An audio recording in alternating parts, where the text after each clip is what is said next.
En la práctica no hay, no existe, porque se...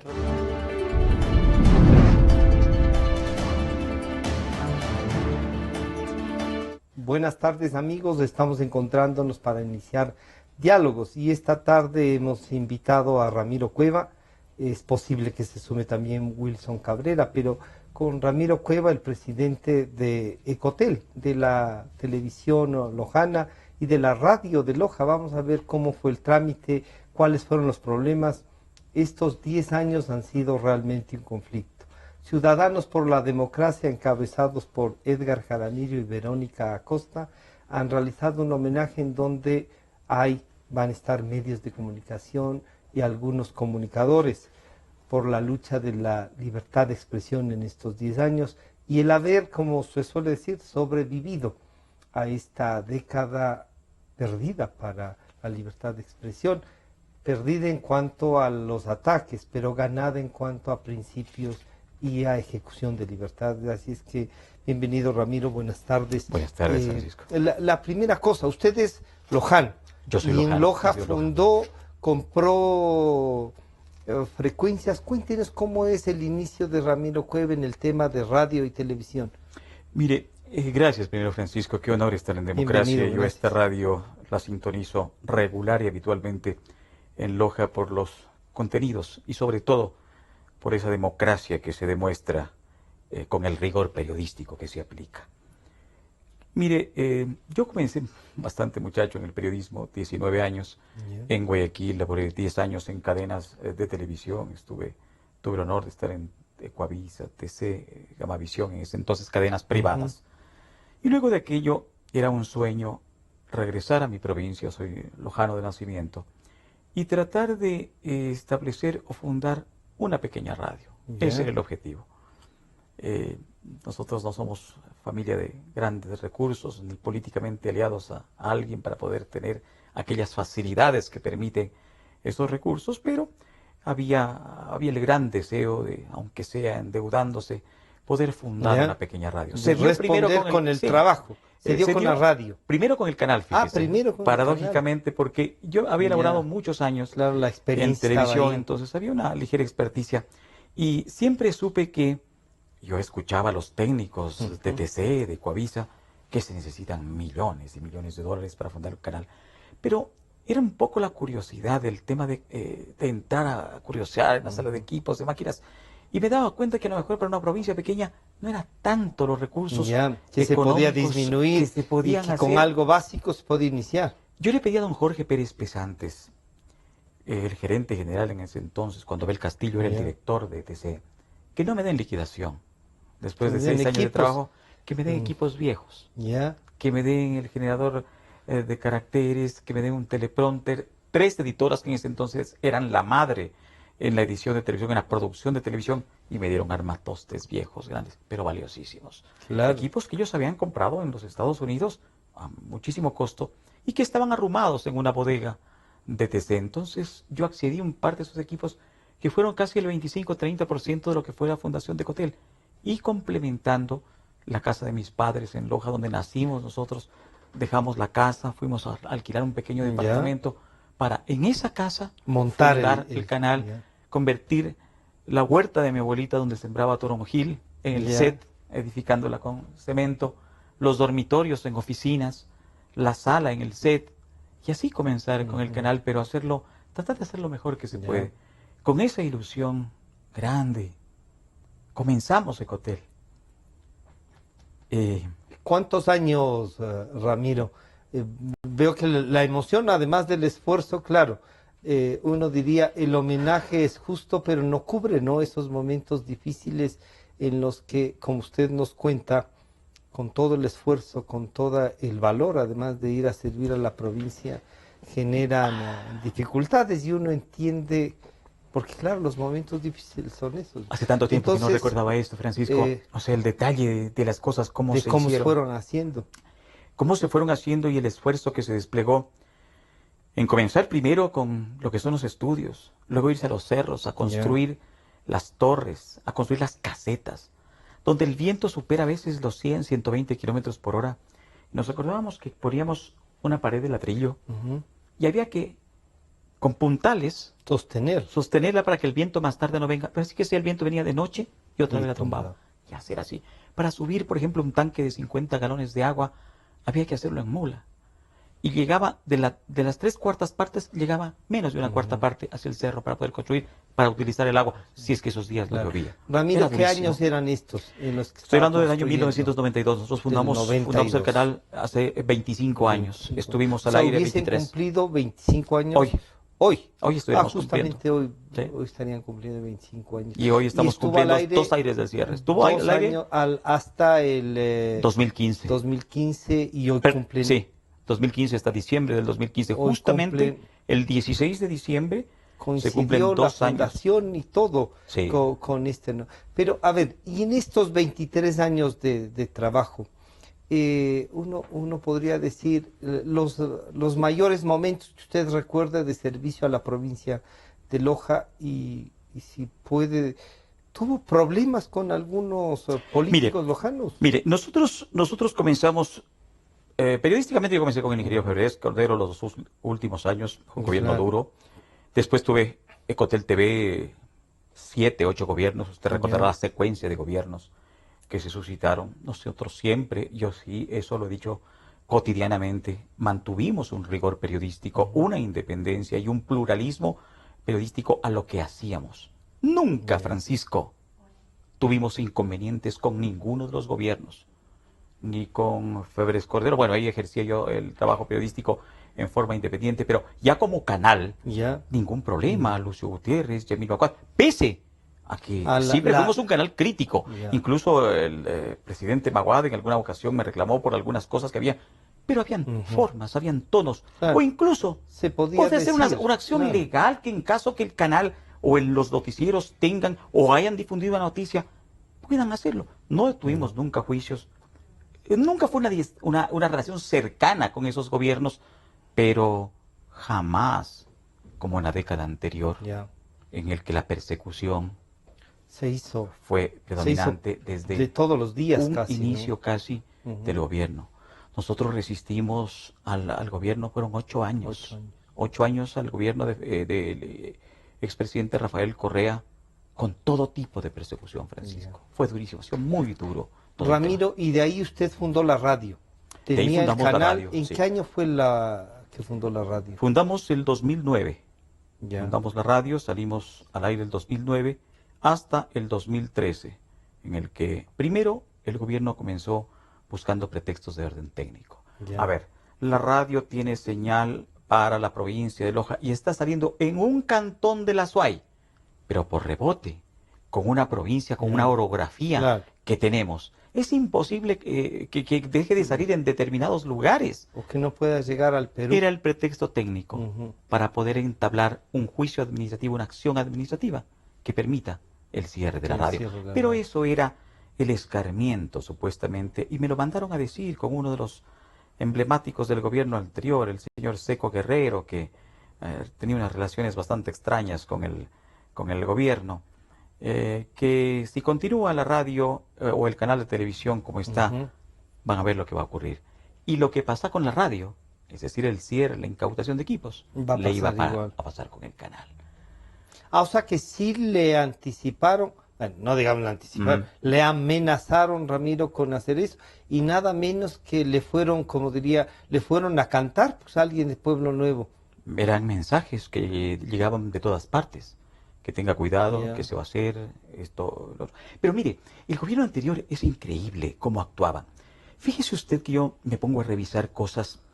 Yo, antes del cierre de la radio, ellos buscaban la forma de un acercamiento, pero formas bastante, yo diría, sucias, extrañas para acercamiento, para lograr acercamiento. Yo en un momento determinado comencé a pensar y a recibir órdenes de publicidad que bordeaban los $18,000 mensual, de 15 días, una orden de determinada institución que llegaban.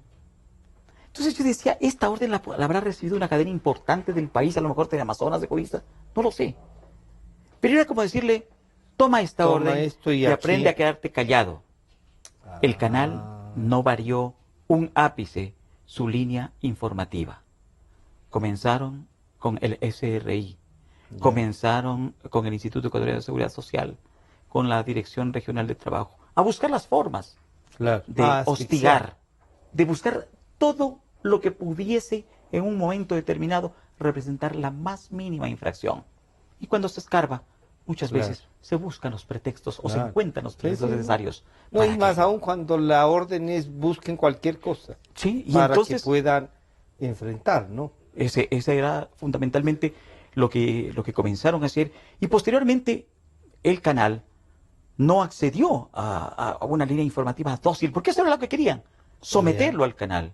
Es decir, que estemos nosotros de rodillas informativamente para que no exista ningún tipo de oposición en Loja y en el sur del país en general. El alcance del canal y sobre todo de la radio era muy importante. Tenemos 6 repetidoras que cubrían casi todo el sur del Ecuador. Entonces esto le estorbaba evidentemente al gobierno. ¿Cómo entender un poco el tema de la relación de los medios de comunicación con quien ejerce el poder? Uno puede, no digamos ser tolerante, porque la democracia es parte de eso, pero nosotros que a veces priorizamos lo que no hacen y que ellos dicen no nos aplauden lo que sí hacemos, cosa que es deber y obligación de ellos, ¿no? ¿Cómo usted ha manejado esa parte de la relación, primero poder nacional, para luego pasar a un tema que es también en lo provincial? Loja se ha destacado últimamente porque tiene un alcalde que es el símbolo quizá, aunque regional o local, de lo que es la persecución y lo que ha significado la libertad de expresión frente a eso, ¿no? ¿Cómo usted ha manejado eso? Mire, en el tema, por ejemplo, de las relaciones de poder, lo que el gobierno en su momento establece como política informativa a nivel de país. A ver, se presentan hechos. Yo recuerdo muchísimos hechos informativos que nosotros los tratamos desde el ámbito de la comunicación en Loja. Y esos hechos están marcados porque en su momento afectaban localmente a determinado grupo de ciudadanos, siempre en el poder. Y en el momento de contrastar la información con ellos, venía una supuesta prohibición de que vayan a medios de oposición. No llegaban nunca los funcionarios públicos. Entonces no había cómo contrastar. El canal, la radio en este caso, podría estar abiertamente, a lo mejor a criterio de ellos, en contra del gobierno, en este caso de turno, que era el del presidente Correa. Pero más allá de aquello, fue una persecución general que se dio a todo medio que no se someta, y aún más a comunicadores. Mire, nosotros, por ejemplo, sufrimos un juicio del ex gobernador de la provincia de Loja, Pablo Cabrera, por la denuncia de un juicio de aduanas de $2 millones. Esa fue la demanda, que por suerte, evidentemente, y por el disparate de las cantidades, fueron desestimadas. Se buscaba bajo todos los esquemas a usted, al periodista, aniquilarlo, porque ni siquiera callarlo. Era tratar de meterlo preso. Era tratar de que el medio no pueda, que económicamente te asfixio, y con eso no puedes seguir al aire. Y por último, en el caso de Ecotel Radio y Ecotel Televisión, comenzaron con el operativo. Mire, pocas veces en el sur del Ecuador ha habido un operativo de tanta magnitud en número de efectivos como fue para Ecotel. 155. Usted estuvo en la puerta, ¿no? Cuando fueron. 155 miembros. No pudieron hacerlo por la presencia masiva de la gente en Loja en el día, pero mandaron en la noche. Y con una cosa curiosa, el Ministerio del Interior publicó en ese entonces, en la madrugada, operativo Amanecer.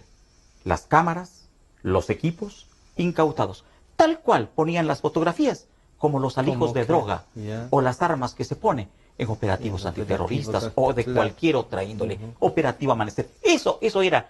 Y ellos mismos aceptaban, ¿sí? Tuvimos que poner 120 miembros de la policía para el operativo en un medio de comunicación totalmente desarmado, que por razones de austeridad económica no tenemos ni siquiera un guardia en la noche para poder repeler a los delincuentes, que en Loja, por suerte, existen muy pocos. Pero ese fue el mecanismo. Bueno, existen muy pocos de los comunes. Sí, lamentablemente de los otros parece que se han incrementado. Una ciudad tan culta y tan que está aflorando unas pasiones especiales, y yo me temo, yo conozco al alcalde de Loja, siempre creí que era una persona, siempre he creído que era una persona bien formada y todo, pero estos años le pasó su acuerdo con el gobierno Correa una actitud casi fascista, ¿no? Sobre la libertad de expresión. Desafortunadamente yo creo, y con el análisis, quizá no ser tan duro porque a veces los criterios pueden llegar a una situación difícil, pero el señor doctor José Bolívar Castillo es una réplica, incluso aumentada, del expresidente Rafael Correa. Eso está absolutamente claro en todas sus actitudes. Y sobre todo lo que pasa que en Loja, al ciudadano, a los ciudadanos, hay una cosa que poco la soportan y que yo, más allá de las consideraciones puntuales de una u otra cosa, la fauna urbana. El tema de decir, tenemos que exterminar a los perros. Pero además para hacerles...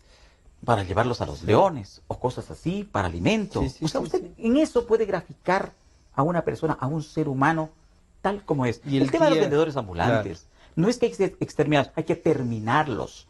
O sea, usted ahí ve, si esas actitudes que se toman con la fauna urbana, con los vendedores ambulantes, es que lamentablemente se toman contra todo. Claro, es la decir, parte humana no cuenta. En resumen, es una falta absoluta de respeto. En Loja nosotros los valores los consideramos mucho, de respeto a todo y a todos.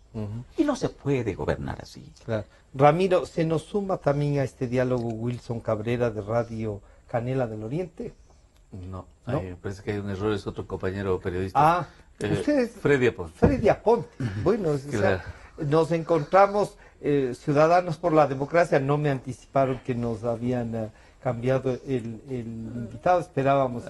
Pero Freddy, bienvenido, estamos hablando de su provincia, del alcalde, nos hemos solidarizado públicamente con el caso suyo. Ramiro Cueva nos ha comentado ya en este tiempo cómo fue el tema de Ecotel y de la radio también. Lo suyo es un tema casi personal, ¿no? Ya más allá de haber sido perseguido como periodista, como que no se cansan. ¿Cómo está? Bienvenido, Freddy. Buenas tardes. Bueno, me da mucho gusto saludarle, muy agradecido por esta gentil invitación. Si tenía yo en la agenda, más bien que hoy me tocaba aquí. Pero solo quisiera contarle una anécdota, por favor. Pero tan anécdota, tan interesante. Acabo de venir en un taxi.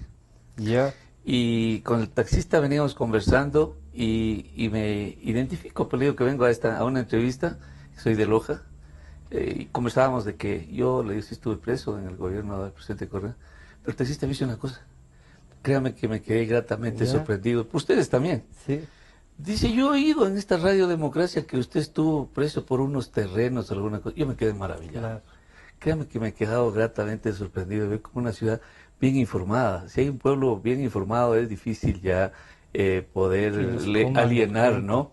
Entonces yo escucho siempre esta radio porque ahí yo me informo y aprendo y de modo que mi felicitación, créame, por alcanzar este rating de sintonía tan extraordinario y cómo la gente lo reconoce. El tema mío, que usted lo conoce, en realidad no es un tema nada más de lamentarse, ¿no? Yo creo que ya en esa época, yo estuve en la cárcel, sin prueba, Castillo me ha perseguido por un delito que el corrupto no perdona jamás, ¿no? Que es la denuncia del cometimiento de un acto de corrupción, ¿no? Un poco como sentirse descubierto por periodistas. Exactamente. Y que ese descubrimiento lo hayan puesto a la opinión pública. Claro. ¿Eso no le perdona, cree usted? Eso no perdonan, y son seres intocables, ¿no? Entonces, este hombre se sintió atribulado cuando hubo la denuncia de que se había apoderado de los terrenos, que había comprado 22 hectáreas y que luego le pasó al primo, y se sintió descubierto con documentos. En tanto que nunca hubo la prueba de que yo le haya dicho ladrón, puesto que la prueba está aquí, a usted luego le piden una grabación y nunca hemos dicho yo le dije la negociación de los terrenos nunca le califiqué. No, nunca, pero no era difícil hacerlo, claro. Porque tenía un fiscal que en ese entonces se llamaban ministro fiscal, sobrino del alcalde. Entonces, era su sobrino del alcalde, su sobrino político. ¿Y no casado. se excusó? No era el ministro fiscal que manipulaba, que tenía ahí. Entonces luego... Era otro fiscal, pero estaba el ministro allá. Claro, manejaban eso, ¿no? Entonces llega a la corte, en primera instancia me absuelven. El juez, ignorando de este maniqueísmo político de la justicia, me declaró inocente porque no había la prueba. Luego llega a instancias superiores. O sea, de ese juicio nunca más, hasta la semana anterior, que siguió otro proceso, nunca más le volví a ganar un juicio. Porque ahí ya llegó otro primo, que era el expresidente de la Corte Superior, Norman Jaramillo Vivanco, ahora es su abogado asesor externo, ¿no? Entonces así les pagaban y así era una corruptela. Ahora la directora del Consejo de la Cautería es su sobrina. Entonces usted ve cómo los caciques de aldea cooptan el poder de un modo total también. Total. Entonces, ¿cómo es que se replica lo nacional y con más fuerza? Porque en lo local es con menos espacio. Pero en realidad todo esto no tendría cabida si los jueces no hubiesen sucumbido al deber político objetivo de cuidado que debe primar en un operador de justicia, ¿no? Ellos se vieron acorralados por el gobierno. Yo le puedo mostrar este rato cómo dice un periódico capitalino, dice que los jueces de triste recordación, Moyano, Buccelli y Ulloa, cambiaron mi sentencia cuando yo fui a la cárcel porque recibieron una orden de Alexis Mera, secretario jurídico de la presidencia. Yo lo tengo aquí, rato, está el documento, está el periódico. Entonces, por eso es que también mi caso asomaba. Ulloa, el que es ahora abogado de... Debe ser el papá. Sí, que creo, exactamente. De Hernán Ulloa. Exactamente. Hernán Ulloa Parada fue el presidente que presidía el tribunal. El tribunal penal dice... Me cambiaron, había todo un juego político ahí, le decían, oye, ¿cómo vas a condenar a un periodista? No hay prueba. Oye, hermano, tenemos mucha presión política, le decían a un amigo mío, influyente, ¿no? Preocupado por... Mi abogado era quien yo nunca conocí, de Solidaridad, el ex candidato a la vicepresidencia Ramiro Aguilar Torres, abogado penalista de reconocida. Cuando yo estuve en la cárcel, me llamó a los pocos días, porque tenía ahí algún teléfono de algún cliente que le había defendido, y me dijo, Freddy, lo lamento, me dijo, lo lamento, yo soy abogado penalista, pero yo no puedo pelear contra la política, yo peleo en derecho, ¿no? Claro. Los presupuestos jurídicos estaban para que usted lo declaran inocente como lo habían declarado en primera instancia, pero la presión política ha hecho que a usted lo condene. Ramiro Aguilar fue mi abogado. El abogado que me patrocinó mi defensa. Patrocinó su defensa. Claro, pero yo ni siquiera lo conocía. Fue un gesto de solidaridad. Freddy, usted es Loján. Loján. Nació en la provincia, en la tierra de los guayacanes. Caramba. Sí. Bueno, pero entonces esto es una ventaja. Cuando los guayacanes florecen, duran tiempo, pero generan una visión mundial. Lo que pasa es que, vea, y no es de práctica por jactarse y hacer chauvinismo aquí, pero debemos tener como el corazón del Guayacán. Es noble, pero duro a la vez, ¿no? Fuerte. Después se pone en el parque y todo. Entonces, este personaje que se acostumbró durante toda su vida a postrarse genuflexo al poder de turno, no pudo conmigo. Fue una sorpresa de esas que no se imaginó. Entonces dijo, lo meto a la cárcel, sale mañana, se arrodilla, claudica y he enviado un mensaje para que ningún periodista bisoño de estos pudiese en su vida atreverse a señalarme con el dedo. Se equivocó, no hubo manera. Freddy, solo para que quede constancia, ¿en dónde fue la publicación o la narración del tema de los terrenos de Noja? No. ¿Usted publicó la noticia? No, lo dije, yo soy periodista de radio. Sí. Por eso digo, usted... No, yo solo lo dije. En la radio lo narró. Estaba yo en una... Pero luego se publicaron en varios periódicos. No, pues ya se hizo noticia, se hizo noticia, ¿no? Entonces, le decía, quiso amedrentar con eso, ¿no? El presidente Correa tuvo contacto conmigo, ¿no? Vale, Él tuvo un gesto. ¿Le llamó por teléfono? No, personalmente. Personalmente llegó a mi programa, ya. No lo entrevisté yo, me quitaron de ahí, lo entrevistaron otros. Cuando salió, se enteró en el desayuno que le pusieron en la radio y me dijo, ¿tú eres el periodista que estuvo preso? Sí, presidente. Pero no fue por mi gobierno. Le dije, pero sí fue en su gobierno. Claro. Entonces me dijo, ¿cómo está el asunto? Le digo, está en casación. Le estoy hablando del siguiente juicio para 5 años de prisión por no pagarle $54,633. Entonces me dijo el presidente, bueno, dijo, si te va mal, yo te indulto. Yo te indulto, y eso quedó grabado, y es un gesto que yo tampoco olvidaré, ¿no? Porque, si bien es cierto, en esos documentos, en esos correos que salen ahí, se nota claramente, se registra que el presidente tuvo la intención efectivamente una y otra vez de indultarme en caso de que... Pero Freddy, él no dijo voy a poner a los abogados o voy a pedir que se juzgue bien. Él dijo te van a tener que juzgar y yo te indulto. Bueno, era bastante ambiguo esa declaración. Pero ya el hecho de que alguien le abra una puerta en momentos tan difíciles... El asunto es que este hombre se ensañó, porque solo quiero contarle un tema que es abominable para la sociedad ecuatoriana, ¿no? Quiteña, lujana. Yo que me gradué aquí, hombre, aquí en el Mejía de Quito, de modo que yo, el patrón Mejía. Claro, de modo que yo adoro esta ciudad como nada en el mundo. Entonces, luego se inventaron de que yo no le pagaba y me sentenciaron por insolvente fraudulento, con los mismos fiscales, con todo el mismo, la parafernalia con todos estos operadores que habían claudicado, ¿no? Entonces, me declaran insolvente en primera y segunda instancia. Y resulta que en la Corte Nacional me declararon inocente. Pero aquí viene lo tenemos. Me declaran inocente y va e interpone la acción de protección con su asambleísta Verónica Arias, que había trabajado y que trabaja ahí, creo. Ella. De su grupo. Claro, está con comisión de servicio. Y anulan la sentencia. Entonces, regreso de nuevo al pretorio. Me llevaron otra vez. Habían sido declarados ya inocentes, en casación. Entonces, de nuevo, otra vez sentado en el banquillo. Muy bien, aunque usted no lo crea, estos jueces, doctora Zulema Pachacama le tocó a ella, antes al doctor Bravo, al que le juzgó al señor, lo llamó a juicio el señor Glass, él presidió este tribunal en primera. Me declaró inocente el doctor Jurado. Jurado. El jurado que era... El de hace poco. Sí, el del tribunal. Claro, y luego, entonces me declaró inocente, pero te puso la acción y regresé de nuevo a casación. Otra sentencia. La doctora Zulema Pachacama me vuelve a declarar inocente. 2 veces. Sí, pero aquí viene lo abominable. Otra vez llevan a la Corte Constitucional y aunque usted no lo crea, le vuelven a admitir.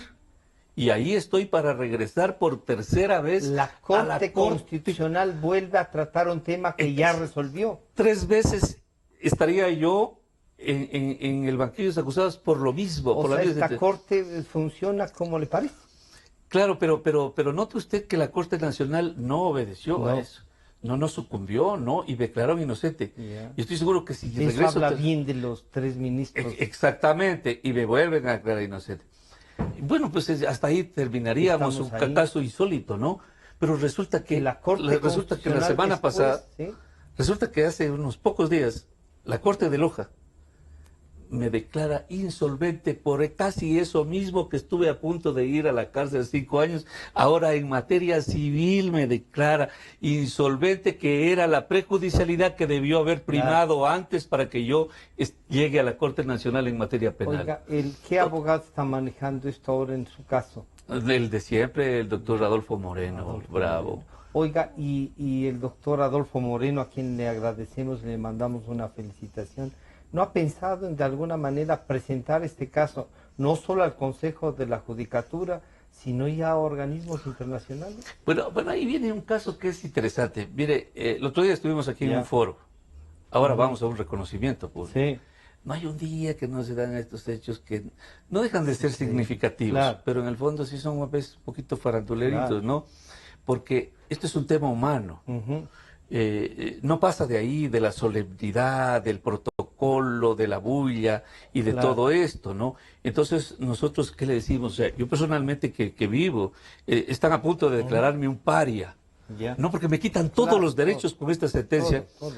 Todo. Todos los derechos, todos. Entonces, están a punto de declararme un paria y yo vengo a un homenaje. Y el presidente de la República gentilmente dice, soplan aires y vientos de libertad.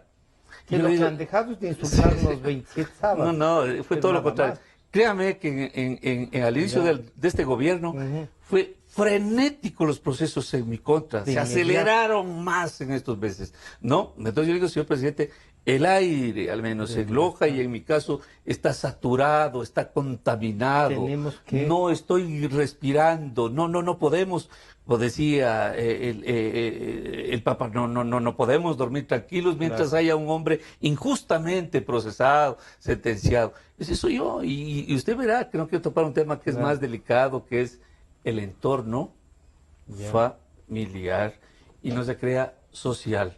Cuando yo estuve en la cárcel, 7.520 personas me visitaron. No, era un drama social, ¿no? Estuvo de ministro del Interior el señor Yalc. Era Gustavo Yal. Gustavo Yal. Castillo le pedía a las 8:30 de la mañana que no me deje salir de la cárcel. Una vez que ya tenía... que no me deje salir. El argumento era que no había hecho un trabajo artesanal. Dentro de la cárcel. Dentro de la cárcel. Y yo pues daba alguna charla a mis compañeros de infortunio, ¿no? No tenía más que hacer. No, pero entonces me tuvieron que prestar un caballito para decir que yo había hecho el caballito de madera, ¿no? Por decir un caballito de Troya. Eran las 9 de la mañana. El señor ministro, ahora presidente del Consejo de la Judicatura, no permitirá que yo mienta esta anécdota. Lo llamaba para que me obligue a salir. Usted no entiende, a ver, usted lo llamaba a las 8:30 para que no lo deje salir. A las 9 de la mañana, no, en media hora más. Lo llamaba para que me obligue a salir porque la gente empezaba a llegar.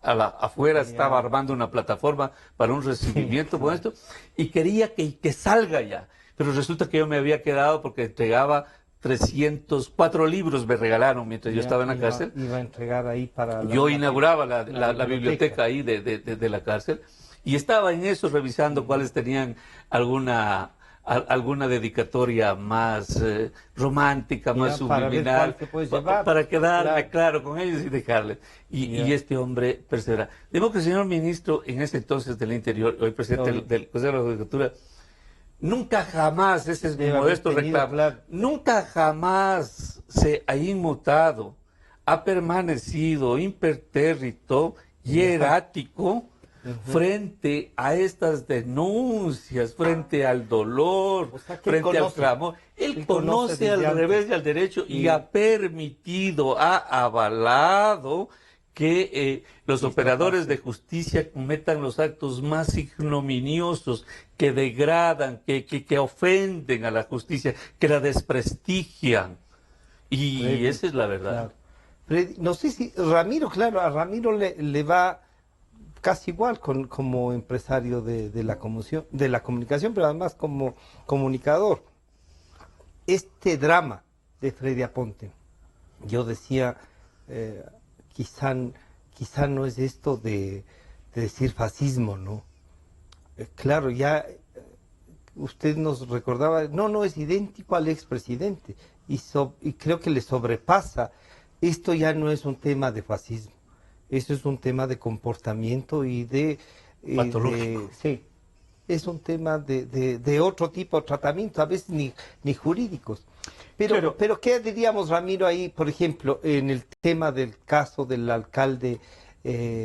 Ha sido elegido 3 veces alcalde de Loja, 2 veces de diputado, 3 también. Pero si le regala 30 segundos ahí que le robo la oportunidad de compañía.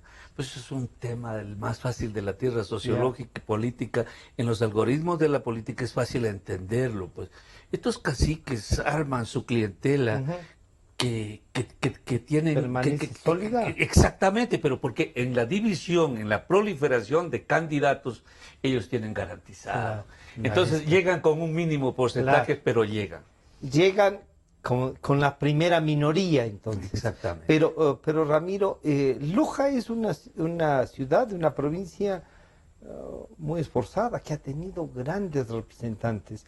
Yo conocí, debo decirlo, a José Bolívar Castillo, militando en la democracia popular, hombre de pensamiento, pero esta etapa y esta transformación, después de pasar por ley bueno, hasta que termina siendo su área propio. Y ahí, claro, uno dice, es cacique, no quiere ser dueño de algo propio y tener las cosas propias. ¿Cómo califica usted? ¿Usted cómo tuvo la relación con José Bolívar Castillo? Mire, José Bolívar Castillo, cuando regresé a Loja, hace tantos años que le decía, y yo vi una ciudad efectivamente cambiada. Porque eso es sí, no hay que reconocer que sí. Había trabajado en una cuestión de urbanismo interesante.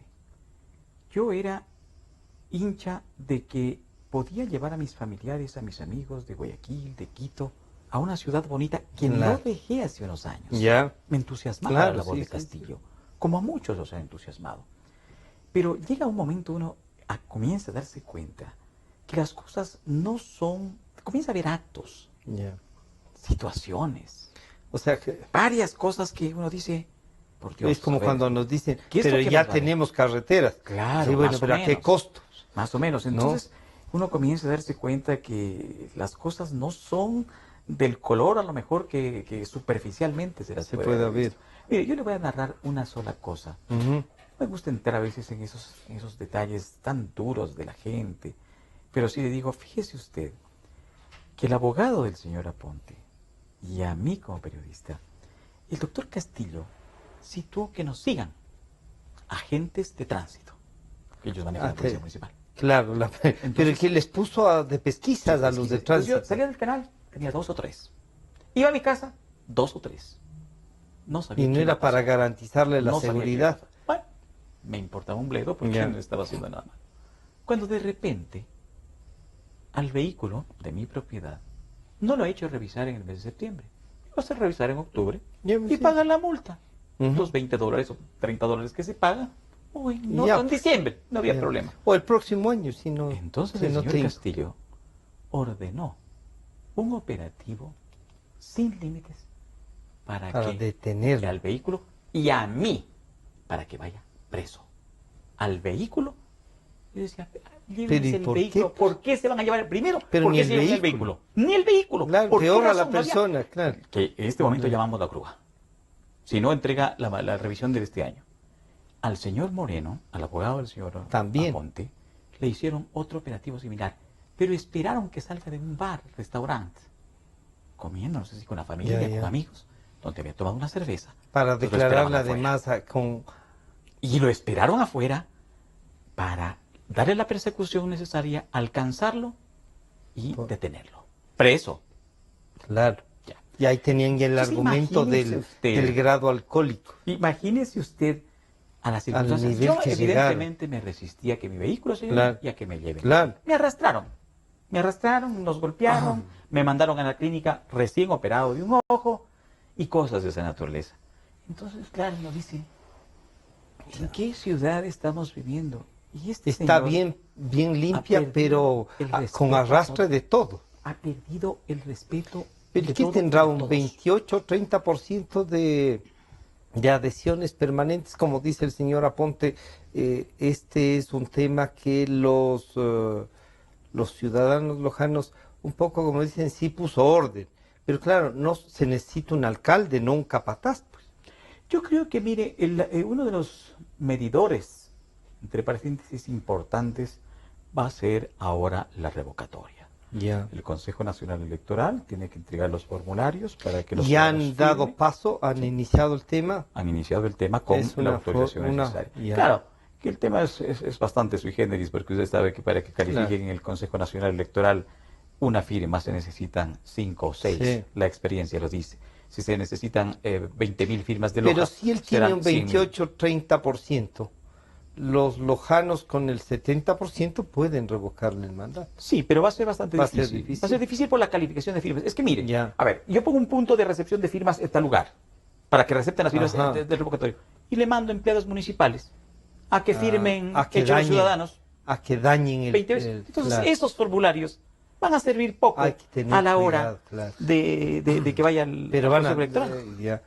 La otra cosa que yo le diría es, en temas nacionales, ¿ustedes sienten que en la aplicación, porque la aplicación de la ley fue esta ley que es, como dice el presidente Moreno, sancionadora, no es de promoción de derechos, porque eso debería ser una ley de comunicación si la quieren tener? Porque claro, la mayoría decimos, oigan, la ley de comunicación, la mejor es la que no existe, porque es nuestro derecho, ¿no? Un derecho humano, además que estamos cumpliendo años de los derechos humanos. ¿Ha habido debate en la ciudad sobre esto? Sí, muchísimo. Y hay una conclusión clara, lógica, en todos los estamentos, yo creo, desde que ha partido desde la universidad.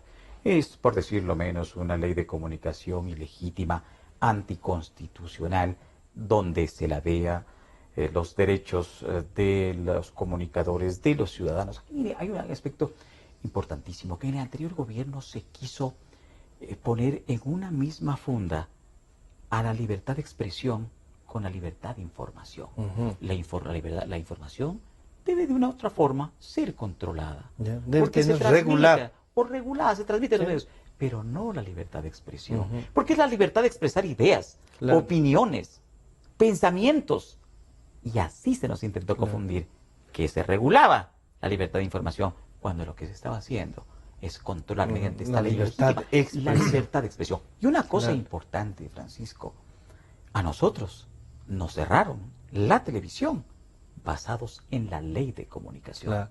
En el artículo que dice y que deja un stand-by y un tema abierto a que se pueda sancionar de acuerdo a Pensamiento. determinados acápites de la ley a un medio.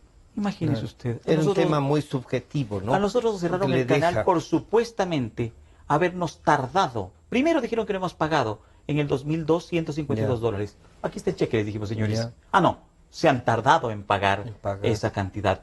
Y sancionan el 2015, cuando estaba prescrito todo. Usted sabe Todo. que en derecho Sí, sí, sí. está prescrito toda acción administrativa o judicial que podía haber pasado. Habían pasado 13 años o 12 años de aquello. Y así que se hace Era que sancionó. juzguen a los que no han cobrado en todo caso. Era lo menos que se Porque, esperaba. claro, lo mínimo que uno puede Porque, esperar. pero no de dijeron nunca que nada. no han cobrado, sino que se han demorado En pagar.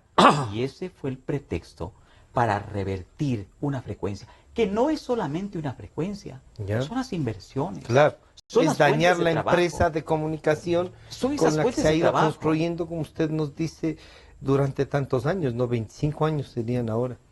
Freddy, esta experiencia, esta persecución, que como usted dice, claro, hay reconocimientos, hay homenajes, que puede ser para hacer la noticia, que no hay que desconocer que al mismo tiempo ponen en debate los temas y les vuelven, como dirían los del gobierno, les visibilizan los problemas que generan, pero también le hacen tomar conciencia a la ciudadanía de lo que los riesgos que corre la prensa y los problemas que tienen los comunicadores.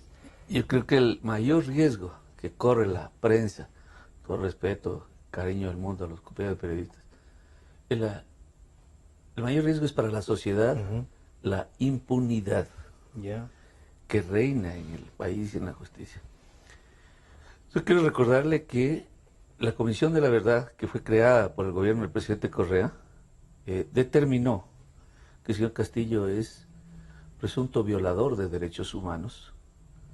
Y aunque usted no lo crea, yo consto ahí como víctima de esa violación de derechos humanos.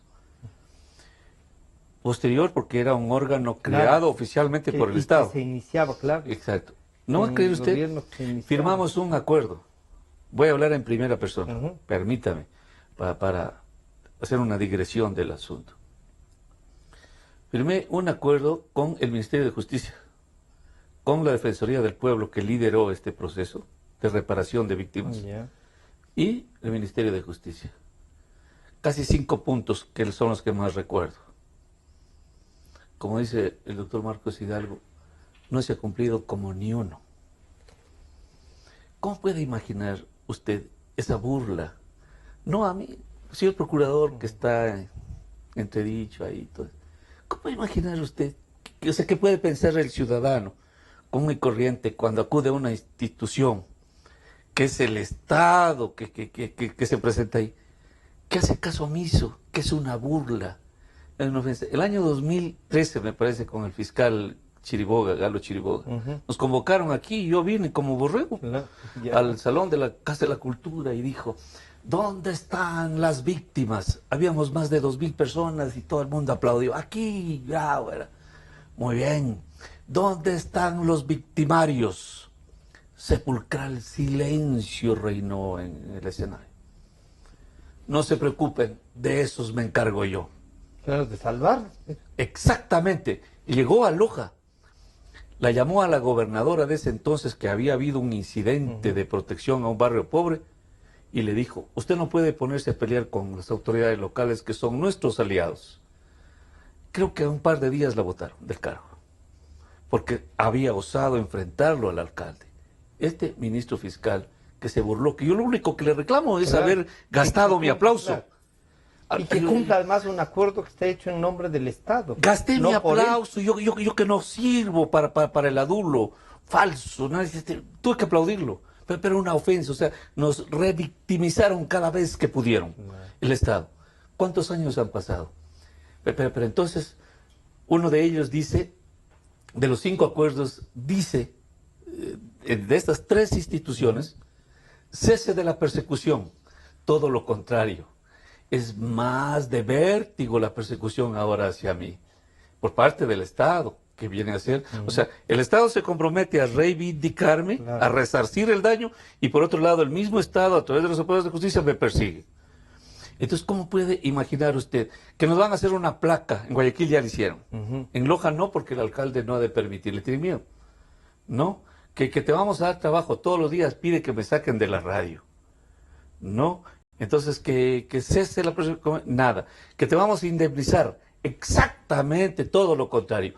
Me está declarando insolvente por no, ya se me llevó $5,000 de un préstamo del banco, ¿no?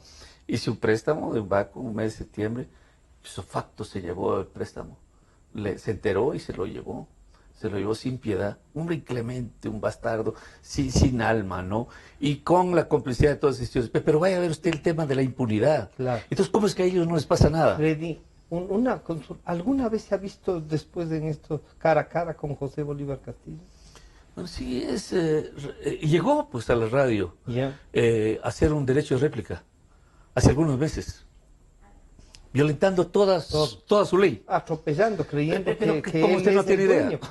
Hizo la comunicación a las 3 de la tarde, llegó a la radio a las 5 de la tarde, tenía 48 horas para contestarle, pero de mañana a primera hora ya estuvo ahí. Y lo senté ahí, advirtiéndole, ¿no? Advirtiéndole que de repente el pavo real le tiene envidia al gorrión de ver el peso que carga, ¿no? Y le dije, siéntese ahí. Se sentó y empezó a hablar de mí en tercera persona, o sea, ignorando mi presencia. Entonces le dije, señor, si usted sigue si usted sigue dirigiéndose así de mí, como usted ausencia, yo me pongo a leer el periódico. Y si yo, porque este periodista dijo ayer, entonces yo cogí el periódico, me puse a leer, me miré y me puse a leer. Fijé el reloj, se cumplieron 15 minutos, le di uno más. Hasta luego, señor. Y salió, como no puede ser de otra manera. Es audaz, es atrabiliario. Y habrá ido con policías. Pero no, pues repleto de policías municipales, guardaespaldas, cámaras, periodistas. Y es atrabiliario como todo cobarde, ¿no? Fuerte con los débiles, según él, pues, pero muy débil con los fuertes, ¿no? Entonces, ¿quién amedrentar? Ya no puede. Por eso le dije, conmigo es una misión imposible, no ha podido y eso es lo que no me ha perdonado. Eso se va a llevar como el recuerdo. Él sí, porque... No, la carga de no haber podido, la gente que ejerce así el poder, claro, la mochila más grande es no haber dominado a todos. No ha podido, ¿no? Entonces, ¿por dónde están las corruptelas? Yo no soy dueño de nada, por ejemplo. Alquilo un espacio radial, nada más solo soy dueño de mi modesta experiencia, nada más, ¿no? Cada vez pide que me saquen y presiona y ha presionado. Y por suerte la radio siempre han sido solidarios, ¿no? Han sido solidarios, pero yo insisto en que no hay que perder de vista este tema para la sociedad de la impunidad. Porque el presidente lo oía anoche. Anoche volvió a decir el tema de la impunidad. Pero señor presidente, ahí tiene un caso evidente, ¿no? Un caso flagrante de vergonzosa impunidad, ¿no? Usted tiene las dudas que Ramiro tiene frente al revocatorio, porque realmente si alguien debería, yo debo decir, al José Bolívar Castillo siempre lo reconocí gente ideológica, pero así no. Verá, ¿La revocatoria no sería la mejor forma de despedirlo? Yo a este hombre nunca le he deseado nada malo, ni la cárcel, porque mi maestro decía que este hombre si va a la cárcel la deshonra, créame. Y desearle la muerte tampoco. Es mejor desearle que viva para que siga arrastrando un poco su infamante vida como grilletes infamantes de esos que carga Clever y Fernando. Este hombre es revocarle el mandato. El desprecio absoluto de la gente que se lo ha ganado muy bien es suficiente. Esos otros son formalismos que, como le decía, dentro de esta logística política, él la va a sortear, ¿no? Y se reivindicará como que no han podido. Por ejemplo, dice, el pueblo va a levantar la bandera de la dignidad. Exactamente. El pueblo hoy va a levantar la bandera de la dignidad. Ya no hay que golpearle en el suelo, está arruinado. Está arruinado, ha hecho mucho daño. Es que no es un tema porque de repente somos nosotros, que los periodistas. Es una infinidad de gente que ha sufrido. Por eso yo creo que los medios de comunicación juegan un papel fundamental, ¿no? Yo en eso soy partidario de mantenernos un poco alejados del poder. Porque cuando yo veo a los compañeros periodistas de repente que van como comensales al palacio, me preocupa. No me preocupa, porque cuando el periodista está cerca del poder, se aleja del pueblo.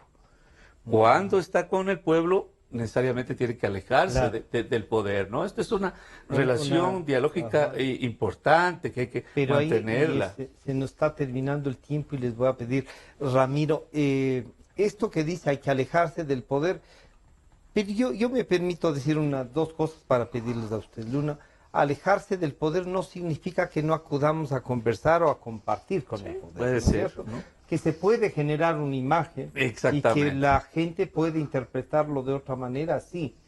Pero tampoco es que debemos alejarnos tanto que no nos enteremos cuáles son las intenciones y por qué están haciendo. Tómelo como una metáfora. Sí, es perfecto. Pero además sí creo que el reflexionar públicamente sobre todo por la experiencia que usted ha tenido y la que ha pasado, nos tiene que dar, ¿no es cierto? Es con el costo de parte de su vida que nos está dando una lección de lo que se puede, y a lo mejor nosotros podemos decir, pero deberíamos también morigerar en tal parte. Entonces yo decía, me ha tocado dos lojanos que han tenido cosas muy duras. Ramiro, al fin y al cabo, con su trabajo, con su esfuerzo, termina siendo atropellado también. Pero la relación de los medios de comunicación y de los periodistas frente al poder, que siempre tenemos una piedra en el zapato, ¿cómo debemos manejarla, Ramiro? Yo creo que hay que mantener el rigor periodístico en el ámbito informativo, con la independencia y el pluralismo que se lo debe realizar y ejercer. Esto de rigor periodístico es algo quizá trillado, pero nos permite objetivamente poder informar. Y una cosa que sí es básica en el tema de información, esta es la versión del gobierno, esta es la versión de los sectores opositores, y una tercera puede ser la del sector ciudadano. Y la propia del periodista. Claro, y esas propias expresiones, aristas que tiene la información, van a permitir hacer un buen periodismo. Yo creo que la relación con el poder debe ser mantener la independencia y ejercer el rigor periodístico. Esa es la base. con el poder, con los sectores. Oiga, tan dañina puede ser una relación con el poder como con sectores económicos muy poderosos del país, con sectores políticos. Frente a todo el poder, mantener un equilibrio sin dejar claro, de tener. Entonces, con ese equilibrio, el ciudadano es el mejor juez de lo que se realiza. Y yo creo que en alguna medida nosotros hemos hecho una buena labor, créamelo. Yo ya no puedo salir en Loja sin que existan unas 5 o 6 cuadras que me digan, Ramiro, ¿cuándo se arregla? ¿Cuándo vuelve? Eso es claro, evidentemente un premio, pero una presión. Nosotros tratamos de ejercer este momento, ya que se han presentado nuevos aires, supuestamente, en las instituciones. Queremos ver si este aire se puede respirar todos. Sí, que pueda darse una situación positiva, sin condicionamientos de ninguna naturaleza. Porque nosotros... Ramiro, y usted está planteando, porque esto hay que hacerlo jurídicamente. Vamos a hacerlo también. jurídicamente al Arcotel. Están buscando las formas ya. Sí, hoy presentamos esta tarde, 3:30 de la tarde, nos recibe el ingeniero Washington Carrillo, le presentamos el recurso de revisión que permitiría, con un impulso político importante, evidentemente el regreso, porque el tema fue un abuso total que se dio en el pasado y eso debe resarcirse. Y si no, nos veríamos obligados a tomar una situación contra el Estado de demanda de daños y perjuicios que es onerosa, que será nacionalmente, internacionalmente, por supuesto. Es que se violaron todo tipo de derechos. Entonces nosotros tenemos también el pleno derecho de solicitar que esos sean resarcidos. Yo en eso sí no dejaré de hacer énfasis y ejecutar las acciones legales que correspondan.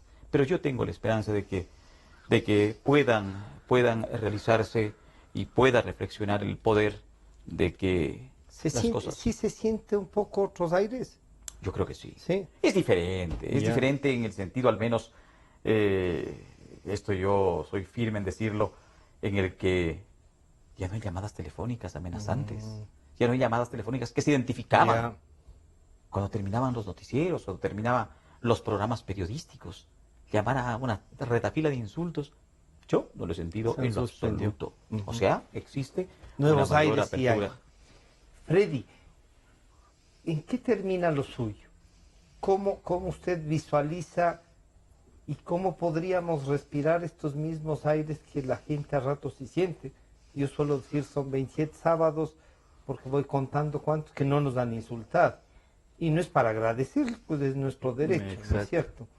Pero ¿cómo la sociedad, cómo el resto de comunicadores, que no es que nos hemos pasado tampoco de agache los 10 años, ¿no? Algunos nos ha costado y nos ha costado duro.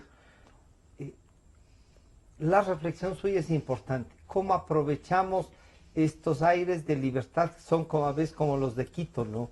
Que hay que usarlos pero no abusarlos porque uno puede marearse por la altura y por el smog ahora? A ver, el asunto es que de repente hacemos nosotros una digresión muy ególatra, diciendo que nosotros y el ciudadano aparte. No, a mí me parece una vanidad demasiado exagerada, ¿no? Primero, yo me considero, al menos me defino así, un ser humano, luego un ciudadano y finalmente un periodista. No es que tenemos que pelearnos ni casarnos con el poder. Nosotros tenemos que ser, como decía Sócrates, como el tábano. En esencia es eso, ¿no? Nosotros tenemos que agitarlo, tenemos que despertarlo. El tábano es ese animalito, ese tú que pica al caballo y que lo despierta, que lo levanta y que lo hace galopar, ¿no? Que le pica lo suficiente como para que tenga energía para recorrer la pampa. Eso es todo, nada más. Entonces, nosotros tenemos que seguirnos involucrando con la sociedad, con la comunidad. Vea, qué cosa para más hermosa que usted me permite hacer. Lo que acaba de pasar con el señor taxista. Sí. A ver, ¿cómo está usted ahí? Y estoy yo, y están los problemas de la sociedad. Él no es otro ciudadano, no es extraterrestre. No, es que el ciudadano aparte que dirime, que determina, Ese es un cuento de nosotros erigirnos como los adalides del pensamiento, de la opinión. No somos ciudadanos, somos cualquiera, un funcionario público es un ciudadano. Y que un día ocupa un cargo público, otro día vuelve acá y viceversa. Pero, Freddy, y ahora que nosotros tenemos una responsabilidad. Una condición indispensable para un comunicador, no solo que es darle más tiempo a la libertad y al pensamiento. Sí somos gente que estamos obligados a investigar y a conocer más que el resto. Y no es que nos pongamos sobre algo, sino que es nuestra obligación estar mejor para poderle transmitir el trabajo a la ciudadanía. Por eso le dije, ¿cómo? Por eso le decía yo, ser humano, ciudadano y finalmente periodista. Con lo cual, pero entonces, si yo soy un ser humano, soy un hombre solidario, una persona solidaria. Si yo soy un ciudadano, conozco mis derechos, conozco mis responsabilidades. Y si soy periodista, debo mantener el nivel que la sociedad exige. Porque yo tampoco comparto que periodista tiene que informar. Oiga, no somos notarios cansados de las desgracias nacionales. Pero bueno, la ciudad está más enterado que cualquier periodista ahora. No nos dan la información y si sabes lo que pasó ahorita, le acaban de renunciar a este. Pero ahí nosotros estamos obligados a la reflexión y al criterio. Pero es que ese es exactamente, ya ve, me ganó. Entonces finalmente uno pule el producto, lo termina. O sea, el producto terminado, un poco lo hacemos nosotros ahí, y ahí viene el reconocimiento de la gente. Este pan me gusta, este pan no. Eso es todo, lo asimilan, lo procesan, lo adquieren. Es una cosa muy hermosa. Freddy y Ramiro, se nos acabó el tiempo. Genial. Yo espero que podamos algún otro rato encontrarnos para cuando se reabra el canal y la radio y que usted termine con los juicios. Eso sería el anhelo. Y en este rato me voy a tomar el nombre de los ciudadanos y de los compañeros periodistas. Créame que hemos sentido, y no por ponernos sobre nadie, hemos sentido que en el caso de ustedes en la ciudad de Loja es la representación más dura de lo que nos ha pasado estos 10 años. Así es que el homenaje de Ciudadanos por la Democracia, que si bien es también una forma de agradecer el trabajo que han hecho, es un sentimiento, créanme, de la ciudadanía en virtud de la defensa de esas libertades que nos corresponde quizá en primera línea, pero que es de todos, ¿no? Quizá es en primera línea, pero que es de todos. Ramiro, gracias por acompañarnos, Freddy también por acompañarnos. Este programa estará a disposición de ustedes nuevamente a partir de las 3 de la tarde, estaremos remitiéndoles por las redes sociales. Quizá puede sentirse, ¿no?, uno en el ambiente periodístico, como les he dicho, han sido dos ejemplos de lo que nos ha pasado, pero también ejemplos de cómo se puede luchar. Freddy y Ramiro, muchas gracias. Nos encontramos el día viernes.